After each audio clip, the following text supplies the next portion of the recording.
The last question I asked Mike in our interview was about the church fathers, because this is probably not an issue or just not on people's radar, Catholics' radar.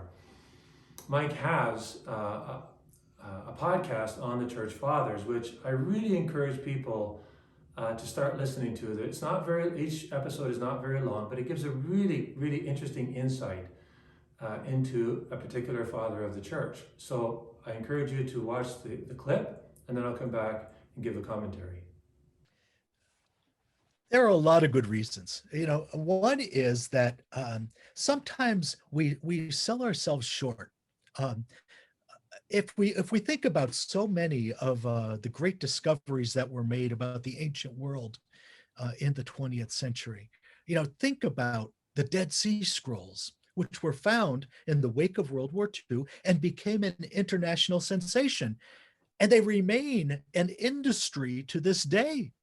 People are fascinated by the Dead Sea Scrolls, so much so that last month in Israel, there was a new discovery of manuscripts, and they were touted in headlines as new Dead Sea Scrolls because they were found in that region. Now, when they actually got into the documents themselves, they weren't that interesting. so it was kind of a letdown, but it's a tribute to the kind of pull that the Dead Sea Scrolls already have. And there are other discoveries from the last century that are like that. There is the Nag Hammadi library that was found in Egypt, which was explosive. And more recently, there were other fake findings. They were eventually exposed as hoaxes. There was the Gospel of Judas, too. I think that ordinary people have a fascination with antiquity. They love the idea of these discoveries, right? They're going to learn something they did not know before about the ancient world. And this explains our hunger for genealogy. Every day I get all kinds of spam emails trying to sell me a service to find my heritage, my ancestry, all of these things. And people want to know where they came from. They want to know their ancient roots. Well, these are our ancient roots as Catholics. We should be getting into it. If Martin Luther and John Calvin had known what we know today about the ancient fathers, they could not have made a case for the Protestant Reformation. And John Henry Newman said it well in the last, or not in the last century, but in the 19th century. To be deep in history is to cease to be a Protestant, even in our own time. And we've seen that play itself out in so many high-profile conversions in the last 2 centuries. So many great figures in the Protestant world who've become Catholic because they began to read history. Marcus Grodi, maybe 10, 15 years ago, he welcomed his 1,000th Protestant minister into the church under his ministry. 1,000th. And I asked him, I said, out of those 1,000, how many came in by way of the fathers? And he said, out of 1,000, 1,000. Wow. The fathers have that kind of effect because once you get into them, you see that they were steeped in the scriptures, that they knew the scriptures so well. And not only that, they knew the scriptures in a way that we don't today because they were living in that world.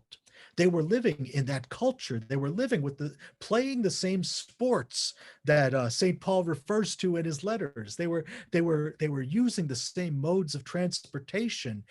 They knew the Gospels in ways that we can't today, really, except secondhand. So the fathers are tremendous witnesses to what's going on in the scenes of the scriptures, and that's all they thought about. So it's great for us to get into their world and see that these men and these women, because there are mothers of the church too, who were reading the scriptures and interpreting the scriptures in the 1st century, 2nd century, 3rd century, and 4th century, were also living in parishes that look like mine.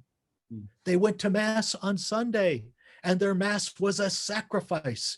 The bread and wine was offered on the altar, and it became the body and blood of Christ, and they testified to the substantial presence of Christ in their Eucharist. Their church was Catholic. It was universal. It was not local. It was not denominational. Their church was hierarchical. It had bishops, priests, and deacons, and it had a pope over it all. All of these things we can find through testimonies of the fathers going back to the middle of the 1st century. Some of the testimonies of the fathers are older even than the material we read in the New Testament. Some of the material anyway. So this is very valuable to us as Christians. It's our genealogy, it's our ancestry, it's where we've come from. Mm. So I asked him basically, why are the fathers important? Why should any Catholic pay any attention or spend any time getting to know the fathers of the church? They seem to be way back then. And he says, well, we sell ourselves short, Think about the many discoveries that we have made about the ancient world in the last century. People are fascinated by this stuff, the Dead Sea Scrolls. Maybe not you particularly, but every time Easter comes around, somebody's found something, about Judas or about the Gospel of Peter or something, that indicate. It seems to all the connotation indicates that maybe Jesus didn't really die and rise, or all that kind of stuff. So it's important that we know history a little bit. People are fascinated with antiquity, and we love the idea of discoveries of the ancient world. That's why, for example, we have a hunger for genealogies. This industry on the internet, genealogy and all this stuff, it's just booming. It's just like a volcano going off. Everybody wants to know their history. Well, that's a good thing, as long as you don't spend all your money doing it. But we have ancient roots that we should know about, as Catholic Christians. And it's important that we know some stories about these people we call saints and fathers of the church. So St. John Henry Newman, who was canonized by Pope Benedict XVI, said that to be steeped in history is to cease to be Protestant. And it's because we get to know the roots of our family history, of our spiritual family history. And Mike mentioned Mark Grody, who has a program that's aired on EWTN. He had welcomed at that time of the question 1,000 Protestant ministers into the church, and every one of them had read the Fathers of the Church, had been influenced by the Fathers of the Church. So this is no small thing. Why does this appeal to these Protestant ministers, the Fathers of the Church? Because these men and women were steeped in sacred scripture, and they lived in scriptural times, many of them, not all of them, but many of them. They knew people who knew the apostles. That's pretty close. So the fathers are tremendous witnesses of what's going on in the scriptural world, and they lived in parishes like you and me. Maybe they didn't have lighting like you and I do, or air conditioning, or fancy paintings, but it was just like ordinary people like you and me. The point is that they went to Mass and they understood it as a sacrifice, not as a symbol or a meal, like without being a sacrifice. Their church was Catholic in the sense that it was universal. It was not a national church. And it was hierarchical. They had a pope in Rome, and bishops and priests and deacons. So really it's our genealogy. It's our ancestry.